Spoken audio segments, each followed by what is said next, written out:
Hey, welcome back. We just chatted with McKay Jacobson, wide receiver. Now we'll chat with the running back, Bryan Kariya, one of the three big running backs for BYU in the stable. And Bryan, thanks for joining us. Brandon Doman's the offensive coordinator. He has said that he wants to establish the run first.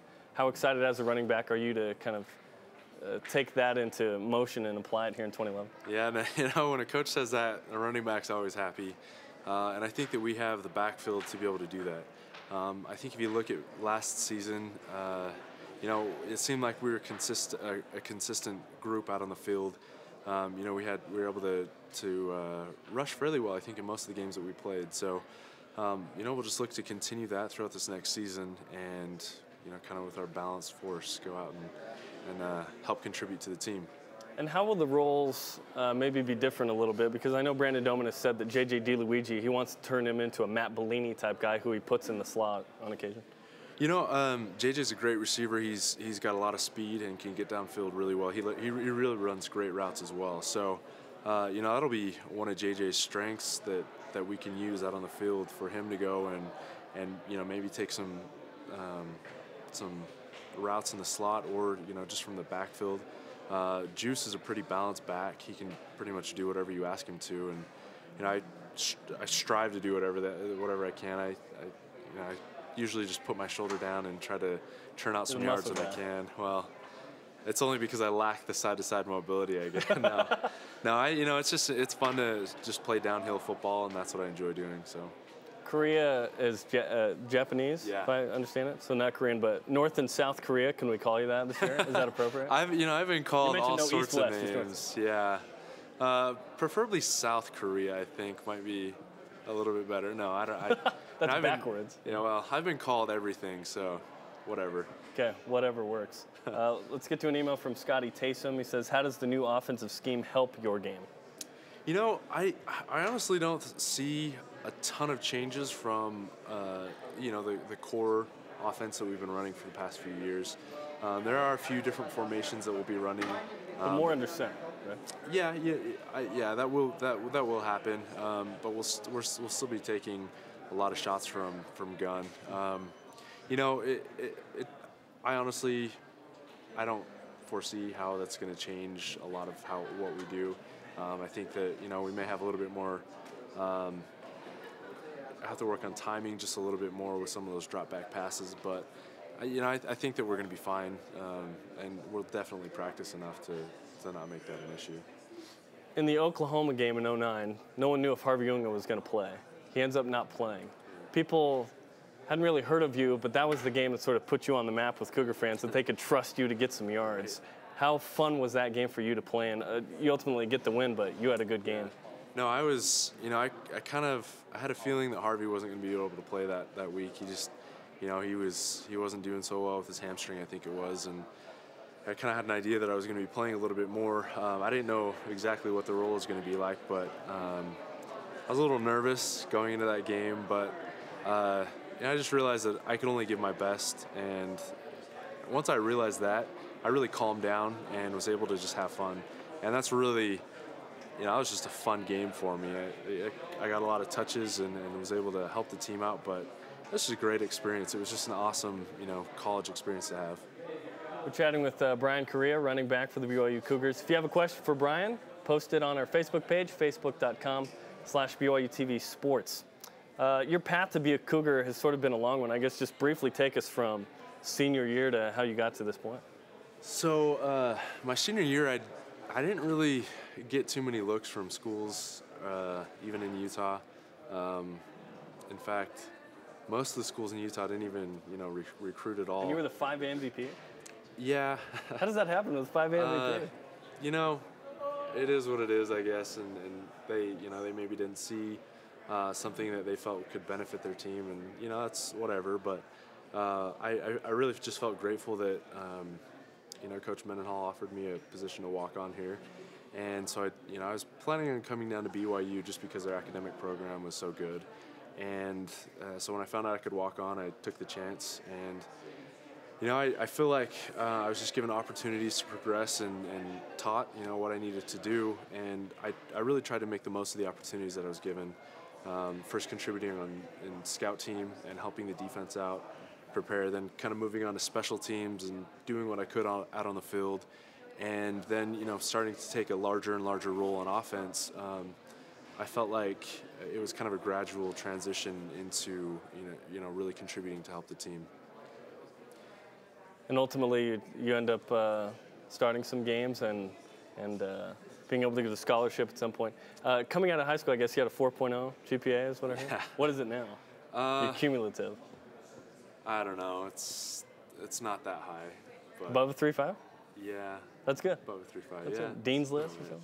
You know, I think my college is pretty competitive, so I don't think I've made the Dean's List. Okay. From what I can remember. And you're studying Chinese? Yeah. You speak Mandarin, went to Chinese. Australia.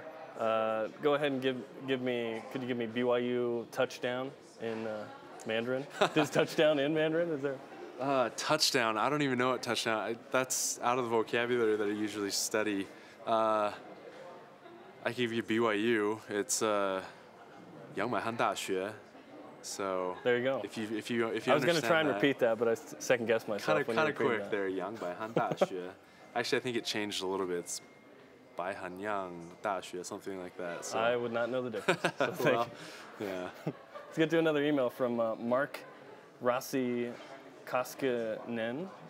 Last year, there were times where it seemed that the quarterbacks and receivers were not on the same page. To what do you attribute that to, and what has maybe Ben Cahoon brought to the table from your perspective as a running back? You know, I feel like last year we were honestly just a click away from just taking off as an offense early in the season. And I think that it was just a matter of kind of getting things settled in a few of the positions that we had. And I think once we kind of hit that mark, it was really good for us. I think Coach Cahoon brings experience that we haven't had here at our team. You know, he's been there and done that, so he can coach from experience and really show our players, exactly what they're doing. He puts on his cleats out on the field and shows them how to run the drills that he has them going through. And would he be the best receiver if he was on the team right now? He might be, yeah. I mean, that guy made some incredible catches during his career. And I think that's one of the things, there's a lot of respect for him and, coming from where he has been. And so the guys, they know he knows what he's talking about and really, I think, really strive to implement what he's teaching them. Another email from Jason Smith. What academic subjects do your teammates ask you to help them on? I've had physics, some chemistry, I think. Not too many Chinese majors on the team, so usually that's not too much of a problem. But I've taken some general courses and things that I can help out with. But honestly, I forget a lot of things that I've studied throughout the years that I've been here, because it seems like it's been kind of a long time since I've been here. Right. So, what do you want to do with Chinese after you graduate? I actually am planning on going to dental school, so I don't know if maybe I'll use Chinese in the dental office, but I enjoyed studying it when I served an LDS mission, and I just thought that it would be important for me to keep that with me throughout my entire life. So I wanted a little bit more training than I just got on my missions. You like Aussie rules football since you went to Australia on your mission? That game's still kind of funny, I think, but it was cool. It was cool to see some different sports that we don't even have around here, any experience with. So that was kind of fun, and rugby's pretty big down in Australia too. Do you play rugby? Can you play rugby? I'm not very good at all. We played touch a little bit out there, but is it Zed? Or I think it's Zed, not Zeke, that played on the BYU rugby team. Zeke actually played. Oh, Zeke, okay. Yeah. He played this last season with BYU. He did, and from what I can tell, he did a great job. Yeah, he started the national title game. Yeah, that's pretty exciting BYU for him. Yeah. But there's no way I could do that. So I'm sure they'd welcome you if next spring post. Maybe they could teach me a few techniques that I need to pick up. They'd be more than welcome, I bet. Jonathan Gardner asks, how has Mike Elisa looked so far? Elisa, a Timpview guy who played as a freshman, he's back as a fullback. What's his game like? Do you think long-term he'd be a better fullback or a running back type, or maybe a combo type like you? Mike's a great athlete, and he really contributed on special teams when he was here his freshman year, and that's a big thing for a freshman to be able to do, a true freshman to be able to do. So I think that he has the skills necessary to really do whatever. I think that I in the future I see him as more of a combo back, doing whatever he needs to do, blocking, catching balls out in the out of the backfield, running the ball. So I think that he has the the weapons to be able to take down anything on the field. And he just a group of tons of return missionaries who are back who expect to get in the mix this year. It looks like. Yeah, and I think they will. I mean, we have a lot of great athletes that have come back off their missions, and from what I can tell, they're all working really hard as well, and they expect to make their presence known out on the field. If you have a question for Bryan Kariya, post that on our Facebook page, facebook.com/BYUtv Sports. Bryan, a running back on the team. Last couple of questions here. When it comes to the end of spring ball to the beginning of, they call it fall camp, but it's really in the summer or whatever, what are you guys doing and how much contact can you have with coaches? I know there are some rules there. Yeah, so there are a lot of NCAA rules that we obey, obviously, because we don't want to get sanctioned by them. But, for the first 9 weeks of I think the summer, transitioning straight from our winter semester, we can have a little bit more close contact with the coaches. They can be out there when we're working out. They can't do anything with a football out there. So any 7-on-7 or passing that we want to do, we have to do it player directed. Mm-hmm. Who's directing that? The senior leadership and the captains, and obviously Jake has a hand in all that. But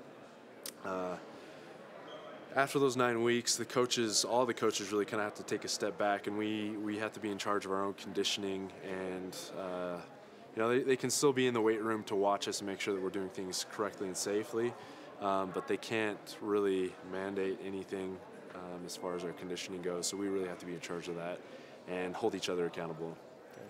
Our last question, let's see, comes from Tyler Flake. Says, is Drew Phillips going to make it in the running back rotation? I know he needs to pass 2 classes to be eligible for fall, but he redshirted last year. Where do you see him fitting in? Drew's a great guy, and he is an amazing athlete as well, one of the fastest guys I've ever seen. Mm-hmm. The thing with Drew is that he'll be running. It doesn't look like he's moving that fast, but he's covering a lot of ground. So it's a little bit deceptive, his speed, but he's a great guy, and I honestly don't know what his situation is right now. I hope that he's gotten everything taken care of and he'll be a part of what we can do. But I possibly he'll fill a spot similar to JJ where he can catch balls out of the slot. Take some of those quick runs around the end. I guess we'll see. But yeah, we really hope he's a part of what we can do and use his talents and skills out on the field. Well, Bryan, thanks for the time and best of luck with football and Chinese. Not the easiest major. Absolutely. Well, next up, we'll chat with kicker Justin Sorensen, who can ride a unicycle. Yeah, that's right. We'll talk about that in a minute. Post your questions for Justin on facebook.com/BYUtv Sports. After Justin, we'll have